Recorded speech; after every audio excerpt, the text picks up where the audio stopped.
We appreciate Azerbaijan for its consistent and principled stance on the Jammu and Kashmir dispute as a valued member of OIC Contact Group on Kashmir. Azerbaijan's stance is based on internationally recognized principles of sovereignty and territorial integrity in accordance with the United Nations and Organization of Islamic Countries resolutions. Pakistan has always stood for the sovereignty and territorial integrity of Azerbaijan. Pakistan considers Karabakh as the sovereign territory of the Republic of Azerbaijan. We congratulate Azerbaijan on restoring its sovereignty on Karabakh. Pakistan appreciates and commits fully support to Azerbaijan peace efforts and dialogue process for normalization. Excellency, thank you again for coming to Islamabad. I look forward to working closely with you to strengthen our bilateral relations for prosperity and benefit of our both countries, and also take this opportunity for your great support for our candidature as the non-permanent member of the United Nations Security Council for the election which is going to be held on 6th of June next month. So thank you again. You're very kind, and God bless you. We'll go to the Q&A. We'll begin with Ms. Nimra Ahmed from PTV. Thank you, Madam. Namra Sohail from Pakistan Television. My question is to Excellency Mr. Can you hear me now? आवाज नहीं आ रही sir देखो यार ठीक जी please go ahead Sir, my question is to you. Mr. Foreign Minister, you've made your statement about extensive statement on government-to-government contacts between the two brotherly countries. My question to you is, what about what are we doing to promote people-to-people exchanges between the two brotherly countries of Pakistan and Azerbaijan? Well, there are different levels of engagements. Parliamentarians exchanges are there. I think in June next month, the Speaker of the National Assembly would be visiting Azerbaijan. The students-to-students exchanges are already there. We have a number of students which study in Azerbaijan, particularly in Baku, and that includes medical students. On the tourist side, Azerbaijan had around 55,000 Pakistani visitors last year in 2023. So you see, government-to-government agenda is always different, G2G. B2B agenda is also very relevant. And we have already discussed how to enhance our trade volume, how to upgrade our economic connectivity and our economic cooperation. And we both agreed that the depth of our relationship and our sincere affection for each other does not reflect the volume we have in terms of trade. So I remember when about a decade ago, when I went to Baku to hold the joint ministerial meeting, the Intergovernmental Commission, what we call, and representing Pakistan, I had the privilege and prerogative of calling on His Excellency, the President of Azerbaijan. And I had requested and flagged that there is a great scope of rice exports from Pakistan to Azerbaijan. And I was thrilled when I got the news that His Excellency, the President, waived the duty, import duty in Azerbaijan of Pakistani rice. Now it is up to our own people, the private sector, the business community, the Rice Export Association of Pakistan, to take initiative, avail this great economic benefit. So you see, there is a long agenda we have. We are going to work together, and I have requested my brother, although I am in foreign affairs, but we both have to handhold the business community and increase the volume of business. So we are on it, both of us. Abdullah Moment, Dawn News. My question is from Foreign Minister Azerbaijan.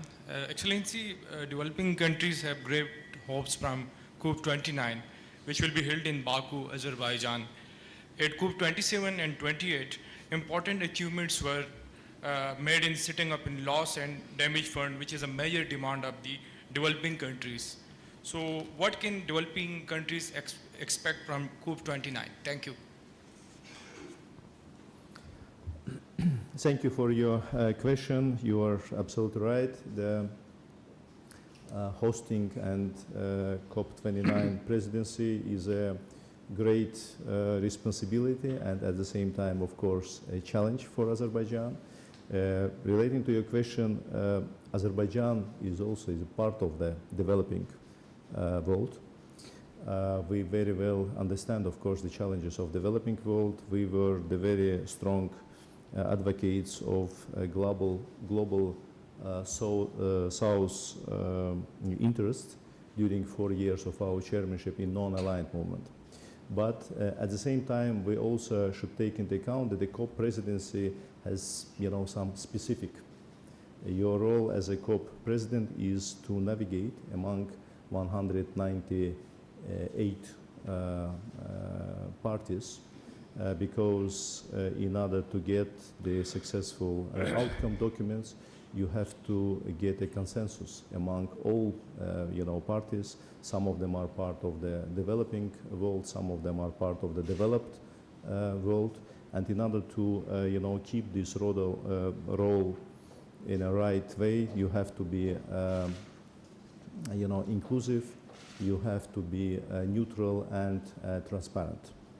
At the same time, we believe that the Azerbaijani co-presidency, this is a great, let's say, news and opportunities for the developing countries, because, as I said, we very well understand the challenges of developing countries, and of course, all of them has their own challenges. We are very well aware about the challenges of Pakistan.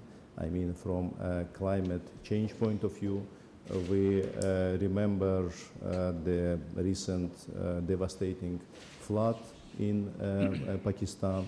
And from this perspective, of course, Azerbaijan will do its best. So there is the outcome documents provide, let's say, necessary resources. I mean, both financial resources in order to tackle these challenges for the developing countries, including Pakistan, in order to help to, let's say, to promote adaptation needs of these countries, early warning systems create, and other means of, support, meaning both technical and training capacities in the relevant, let's say, areas. And at the same time, of course, we are hopeful that Pakistan will also help us in terms of, during the negotiation processes, so that the Baku COP will be the really true, the really success story.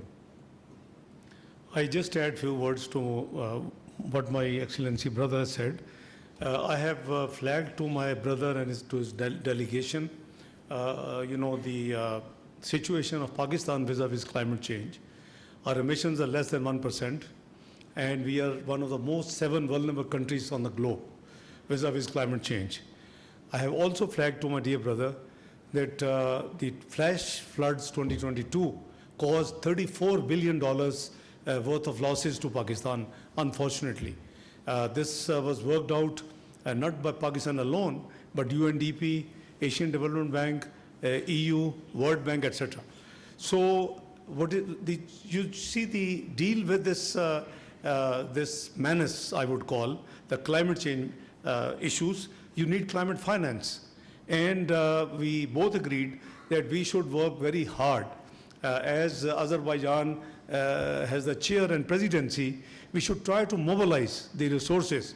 It's easy to say that climate, change affected countries should go for what they call 4RF based, constructions and rehabilitation and resilient particularly.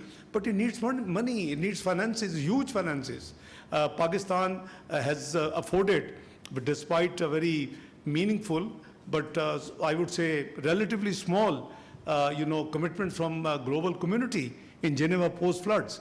You know, we are still, you know, looking after and taking care of all those, you know, post-climate works and reconstruction, rehabilitation work. So, you know, what we need is that on climate change, a subject, we should all get together, particularly the developing countries, and make sure that a very, you know, robust fund is available. The multilateral development institutions are there in case of, God forbid, this calamity. I'm not talking only Pakistan. Anybody who suffers because of the climate change, I think it is a fair expectation from the developing countries and suffering country particularly to have all other countries, particularly those who contribute more in this emission business, to contribute financially so that to take care of the problem, financial problem at least, as a consequence of climate change. Please, thank you. Mr. Khalid Mahmood, Express News. My question to Dar Sahab.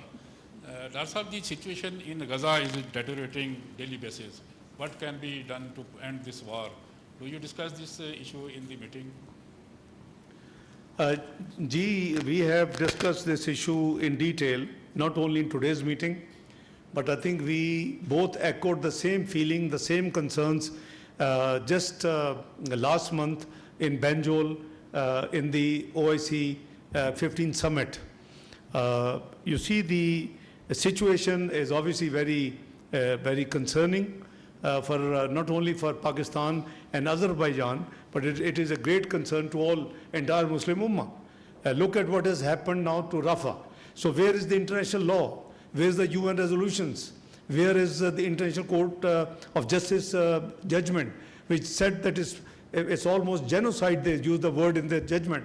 So you see, this is most unfortunate that one country is carrying two hoots about the international law, the United Nations Security Council resolution, the OIC resolutions, and it's just moving on the way. So we have discussed, we have you know, shared our concern, and we are actually doing whatever you know, do the diplomatic work on this subject. Both of us, brother, you'd like to add something? Yes. Yes, please, if you want to add. Thank you. Yes, this issue was, of course, among one of the most important issues in our discussions. And of course, situation in Gaza is a source of great concern for all of us. And of course, we call for the immediate cessation of hostility.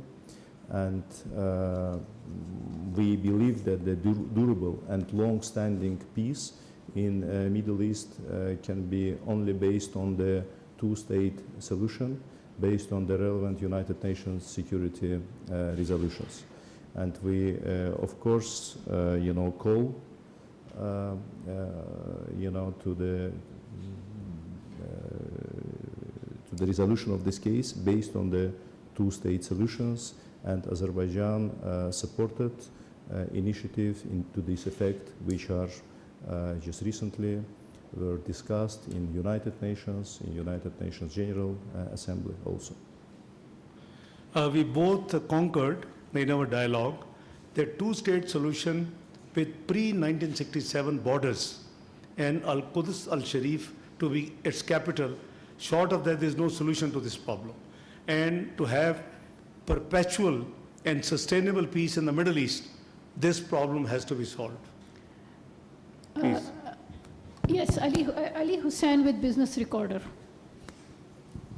Thank you. This is Ali Hussain from Business Recorder. My question is to both the foreign ministers.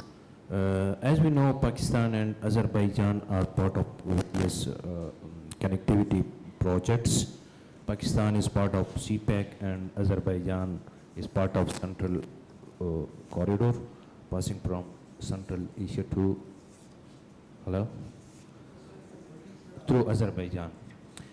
So given the importance of these connectivity projects and trade and energy security, how can both the countries promote trade and transportation projects and other related projects? Thank you. Excellent. Relating to the connectivity, so you are absolutely right. In our agenda, the connectivity is always on the top of our agenda. And specifically when we talk about, let's say, the projects when Azerbaijan and Pakistan can benefit, we believe that the special attention should be made to the East-West Middle Corridor project. So first of all, this project is around 2,000 kilometers shorter in comparison to other alternatives. When we talk about the land connection between Europe to Central Asia, further to the countries of the region, being, you know, Pakistan, China, or let's say other countries of this great region. In Azerbaijan, we pay special attention to this, and we are working very closely, first of all, with our immediate neighbors. We have different formats, and as a result of all, let's say, holistic approach and works which has been done, recently in 2023, we managed to increase the transit flow through the middle corridor by 65%. And we have more ambitious plans for the coming years. So it, you know, there are several important investment decision has been made in order to expand the capacity of Baku Sea Trade Port from current 15 to 25 million tons. Azerbaijan is investing heavily in railroad infrastructure, both in our own territory, on the territory of the neighboring countries even. And we believe that by the increase of, you know, different projects between Pakistan and Central Asia countries, and at the same time we are aware about the Pakistan-China economic corridor, and we believe that the transportation dimension of this project can also be a very good synergy when we talk about the participation of both countries in connectivity, in trade, and we see great potential here, and it was one of the topic of today's discussions. Yeah, since my friend from Business Quarters addressed this question to both of us, my brother has given the answer, but let me tell you, my friend, the government of Prime Minister Shehbaz Sharif is very clear. We have a very high priority agenda item, and that is connectivity and energy security for Pakistan. Not only connectivity, but energy security for Pakistan. And we believe that we can expand for mutual benefit through this connectivity. If you recall, even you know, the government 2013-18, we had with great difficulty had signed, negotiated, and signed CASA 1000, Central Asian that project, and South Asia Asian projects. So it wasn't easy. So I believe that we mutually we can work together, and we have this also discussion in our dialogue today. With a unique location, I think we can provide a great benefit, not only to Pakistan, but also to all Central Asian countries if we have a connectivity. We have on the one side Karachi port, we have a Gwadar port, so the linkages between us, not only between and among us, the linkages with East China and with other South Asian countries will also be possible. So I think the connectivity projects are the priority agenda of current government, and we hope that there will be more breakthroughs, and we have different forums to work together. We have Economic Cooperation Organization, we have Organization of Islamic Cooperation, OIC, and different other forum where we can promote and take these ideas further. And once those ideas become successful, and mature and materialize, the people of all the concerning countries would benefit. Thank you. This was our last question, and we conclude our briefing of today, and thank the two foreign ministers for joining us. Thank you. Thank you very much.